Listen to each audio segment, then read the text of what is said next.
नमस्कार मंडळी, अन्नपूर्णा चॅनलमध्ये आपलं स्वागत आहे। चला तर आज आपण बनवूया मटकीची सुकी भाजी। मटकीची सुकी भाजी बनवण्यासाठी कोणकोणतं साहित्य लागते बघूया। इथे घेतलेले आपण मस्त असे मटकीला मोड आलेले आहे। इथे घेतलेले कोथिंबीर, इथे घेतलेले टोमॅटो, इथे घेतलेले आलं लसूण पेस्ट आणि इथे घेतलेले कांदा। चला तर आपण मटकीची सुकी भाजी बनवायला सुरुवात करूया।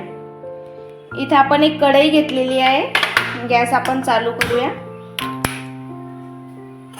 त्यामध्ये घालूया आपण तेल। तेल छान गरम करून घेऊया। तेल आपलं मस्त असं गरम झालेलं आहे। त्याच्यामध्ये आपण घालूया मोहरी। हे बघा मोहरी छान तडतडली आहे। त्यामध्ये घालूया आपण जिरं। त्यानंतर त्यामध्ये घालूया आपण कांदा।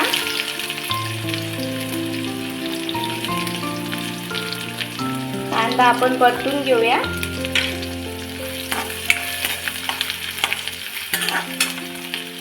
हे बघा कांदा आपण थोडा परतून घेतला। त्याच्यामध्ये घालूया आपण आलं लसूण पेस्ट। ती सुद्धा छान आपण परतून घेऊया। हे बघा लसूण आणि कांदा आपला छान परतला। त्याच्यामध्ये आपण घालूया टोमॅटो। टोमॅटो पण आपण 1-2 मिनिटं छान परतून घेऊया।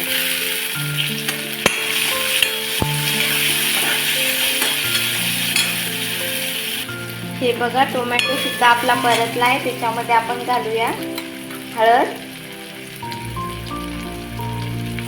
लाल मिरची पावडर, तिखट,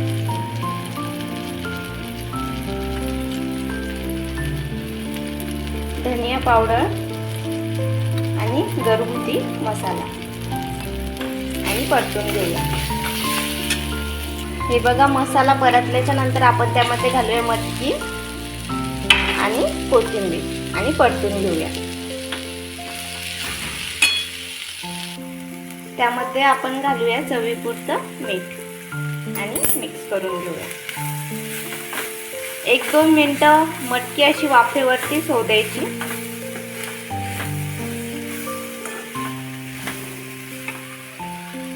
हे बघा 1-2 मिनिटानंतर किती छान झालेली। त्याच्यामध्ये आपण थोडंसं पाणी घालू आणि परत एकदा मिक्स करून घेऊया।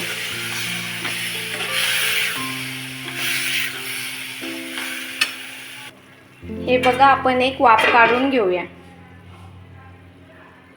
हे बघा किती छान आपली मटकीची भाजी तयार झालेली आहे। हे बघा गरमागरम मटकीची भाजी तयार झालेली आहे। बाय।